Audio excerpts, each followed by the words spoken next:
Imam Tom Fakini, we know that you have a degree in Sharia from the University of Medina. Today we're going to ask you some hard questions about Sharia. I think we're going to make you sweat. Are you ready for that? Yep, let's go. What is Sharia? When we use this phrase, we usually think of a system full of punishment and restriction. Is it really like that? The Sharia is a unity between law and ethics, which is very, very strange for people who live in today's society because we only imagine law to be about punishment. So when you pick up any book of fiqh, what's the first chapter in a book of fiqh? It's about water. It's about water. And then the next chapter is about prayer. And then the following chapter is about fasting, etc., etc. If someone asked, where are the Islamic books of law? This is the book that I would hand them, a book that starts with water. And so we have to realize that we're talking about two different things. People, they want to skip right to the punishments. They want to think, well, what's, like Sharia is such a scary thing. The punishments are at the very, very, very, very end. Because the idea is that the Sharia is teaching you how to be an ethical person. You can't be an ethical person without learning how to pray, learning how to purify yourself, learning how to discipline yourself. So if you want to come and tell me that the Sharia is somehow cruel or extreme because it has this punishment or that punishment, I think it's much more cruel and much more extreme to have a system that's going to punish me without teaching me how to be an ethical person first. If there was a state where all the rules of Islamic Sharia were applied, how would it differ from other states? States are not just about the rules that they apply. They're also about the institutions that they have and the people that they form, the people that they educate. So you can't have a Sharia society just by putting all the rules on the books. That is actually going with the modern idea of what law is. It's just about rules and punishments. That's not what the Sharia is about. The Sharia is about having institutions, having education, taking people from the time they're a young child and making them understand why they're here. Why do they exist? What's the purpose for their existence? And then teaching them how to discipline themselves, teaching them how to follow rules, teaching them how to be a contributing member of society. And then also teaching them that there are limits and that the limits have to be respected. So if you want a real Sharia society, and this is the mistake that a lot of people make, it's not just about passing laws. It's about developing institutions and building people. I'm saying that people don't get educated into how to be a good person. People are only educated sometimes about the rules and what's going to happen to them, the punishments if they break those rules. Imagine if you have a child and you don't teach them how to obey you or why they should obey you. You just give them a list of rules and then give them a list of punishments. Have you really educated your child? No, you've just told them these are the rules and these are the punishments. That's what modern states do. That's what modern law does. The Sharia is not like that. The Sharia takes you like a child and says, here's why you should care about these things. It's good for you. It's in your best interest. And it teaches you how to be a good person. And it teaches you how to behave in an ethical way. Do you think the laws are the only thing that keeps you in check? No, the laws are never enough. I'll give you an example. When you're driving down the road, you have a speed limit. Sometimes you drive faster than the speed limit. We don't want to drive faster than Allah's speed limits. Now, what's going to stop you from driving over the speed limit? What happens when you see a police car or a police camera on the street? You slow down. So what's going to do that for us when nobody else is watching? That's taqwa. That is fearing Allah. That's who's going to do the right thing when no one is watching. That's taqwa. And that's the difference between when the Sharia takes an interest in your education as a moral person. It's trying to build you into a person who's going to be able to refuse a bribe, build you into a person who's going to do the right thing when nobody else is watching, not just when there's a rule or a punishment that's going to happen. Some people say that if a place is ruled by Sharia, women will be treated like second-class citizens and won't be given any rights. What do you say to that? How can women be second-class citizens in a system where they're entitled to not work? When they're entitled, they have the right to be married, to be financially taken care of, to never have to take on a career if they don't want, all these sorts of things. They have a dowry that's paid to them that nobody can touch, right? All of these sorts of things. I don't see how they're second-class citizens. Maybe they have a role that's a little bit different than the role of a father, the role of a husband, but that doesn't automatically mean that they're second-class citizens, and people that come with that assumption need to re-examine their assumptions. No system gives women more rights than Islam, because Islam is about putting people in the place where they're going to succeed. Not succeed when it comes to living in a high-rise in a villa somewhere and driving a Bugatti or whatever you think is success. We're talking about being a good person in this world and achieving paradise in the next. Does that mean that your rights are going to look exactly the same as somebody else's? No, they're not, because your privileges are also going to be different. Everybody has different rights and different privileges. I'm the tallest person in my household. I have a 2-year-old son who is much shorter than me. When it's time to change the light bulb, who gets to change the light bulb? It's me. It makes most sense for me to do that job. If I wanted my children to do it, could they? Maybe, but it wouldn't be right to expect that of them. In order to work as a household together, we have to have people focusing on different things. So when it comes to women's rights and Islam, Islam defines what are real rights and what aren't real rights. People, all people, women and men, have the right to be valued, to be safe, to be secure, for fulfillment, these sorts of things. But when it comes to, okay, should women be able to be the president or the head of household or independent? This is losing the plot. This is losing the plot. We don't exist just as individuals. Everybody is most fulfilled in a family setting. Everybody is most fulfilled in a community setting. And if you live in a family and if you live in a community, people have to have different roles. And so Islam encourages people having different roles in order so that we can depend upon each other and work together the best. You know that in Sharia, a man can marry 4 wives. What's the wisdom behind it, and how can it be applicable nowadays? Marriage is always about family and children. Always. The modern world wants us to forget that. But marriage is always about family and children. What's best for families and what's best for children. Are there situations in which women might want to enter into this arrangement where they're the second wife or the third wife or the fourth wife? Yes, absolutely. Let's look at it like this. In the Sharia, women have the right to be taken care of financially. They have the privilege that if they don't want to, they shouldn't have to work. They shouldn't have to get a career.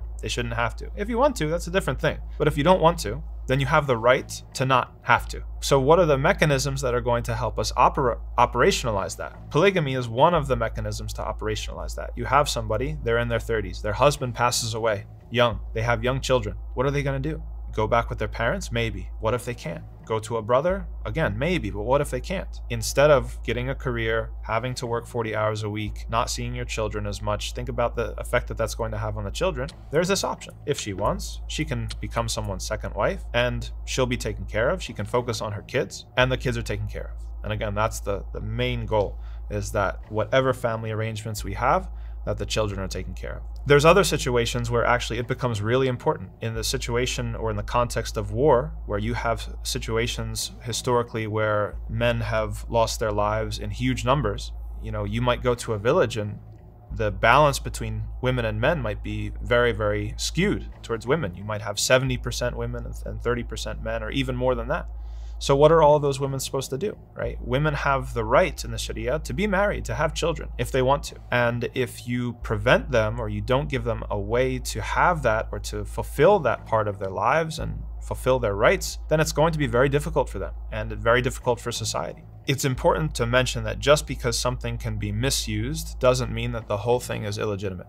Allah subhanahu wa ta'ala tells us in the Quran that if you're going to do this thing, you're going to go into this arrangement, that you have to be just between if you have multiple wives. And there was nobody more just to their wives than the Prophet Muhammad sallallahu alaihi wasallam. After Asr prayer every day, he would go and visit every single one of them until he made it around to the one who he was going to stay with that night. And so when it came to his time and his money, as best as he possibly could, he would be fair. Somebody could ask, well, what if the husband mistreats one or the other? Okay, well, what if a husband mistreats his only wife? What if a father mistreats his kids? Right? We still have the institution of marriage. We still have fatherhood. Get rid of all of it just because it can be abused, right? We don't, as we say, cut the garment to fit the person. We help the person grow into the garment, right? The person has to be, to grow and to mature, to handle that responsibility and that power well. And so polygamy is the same. So why do men have the right to marry 4 wives, but women don't have the right to marry 4 husbands? Well, there's certain complications that arise if we were to extend that same right to women, first of all, and that is lineage. One of the things that the Sharia protects is lineage. So it's extremely important to know where you came from, to know who your father is, to know, your sort of heritage. And if, just as a hypothetical, there was a situation where there was a woman who was married to more than one man, then that would be in doubt. That lineage would be in doubt. You wouldn't know who your real father was. And in fact, before the Prophet Muhammad sallallahu alaihi wasallam came to Arabia, there were types of marriage in pre-Islamic Arabia that resembled that situation, where women would have children and they wouldn't be sure as to who was the father. And if you need any sort of confirmation that this is damaging to the psychology of children and damaging to outcomes when it comes to behavior and when it comes to, success, Just look at the data. There's lots of data that shows that when people understand, they know who their biological parents are, they live with their biological parents, they're raised in a family setting that's supportive, then that is the best for them psychologically, for their physical health, for their mental health, etc. That's what the family's for. So when we're looking about, these are just thought experiments. What if a woman has more than one husband? What if this? What if that? What's the purpose of family? The purpose of family is to raise children, and to raise children in a secure, safe environment where they're going to succeed. Okay, as Muslims, we believe that Sharia will bring us perfect justice.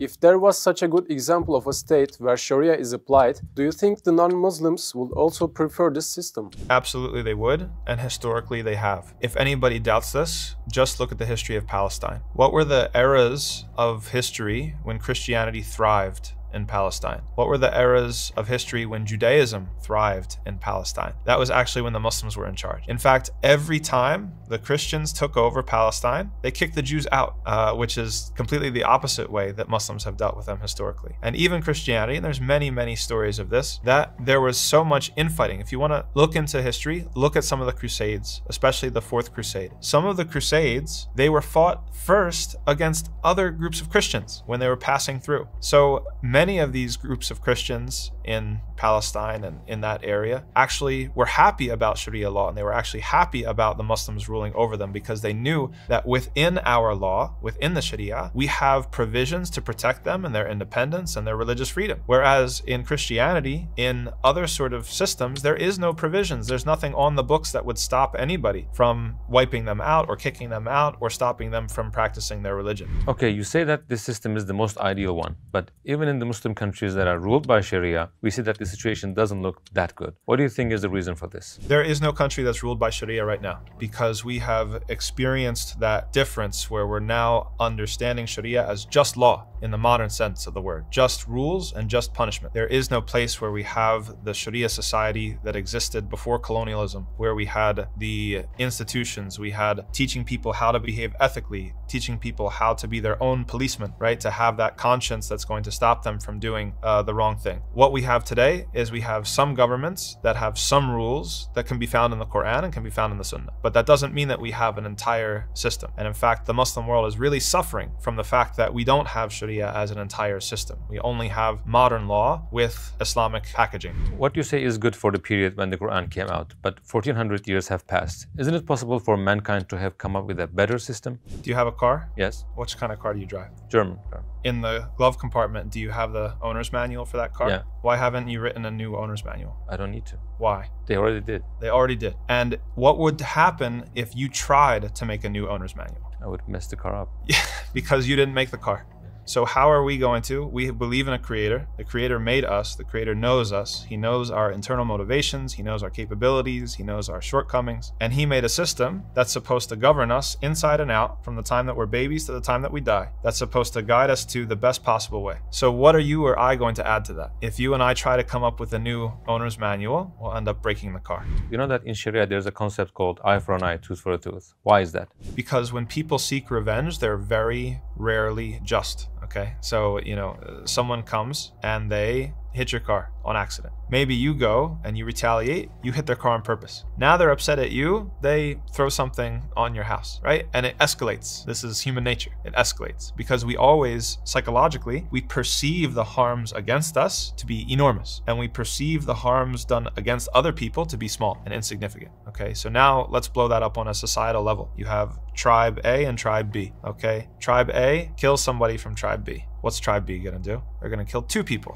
from tribe A. What's tribe A gonna do? They're gonna go back, they're gonna wipe out a whole village. And it goes on and on and on. And this was the lived reality of people in the Hijaz and in Arabia before Islam came to them. Retaliation, right? Nobody would stop. It would just produce feuds that would last hundreds of years. How are you going to stop it? Eye for an eye, tooth for a tooth stops it. Qisas stops it. It says, if this happens, this is exactly what you're entitled to, nothing more. And once you've gotten that, it's over. You have to let it go after that. Anything beyond that is too much, and it's only going to cause more harm and more retaliation and more problems. And that's why also the family is given the ability to forgive it if they want. They say, okay, we're going to take the punishment because that's what's going to feel best for us. We're going to get closure, or we'll take blood money or some sort of payment, or we'll forgive it. It's up to them. So if someone's husband is killed right? So the family gets to decide, okay, what's going to happen to the person who committed that crime? Are they going to be killed? It's possible. Maybe they can't.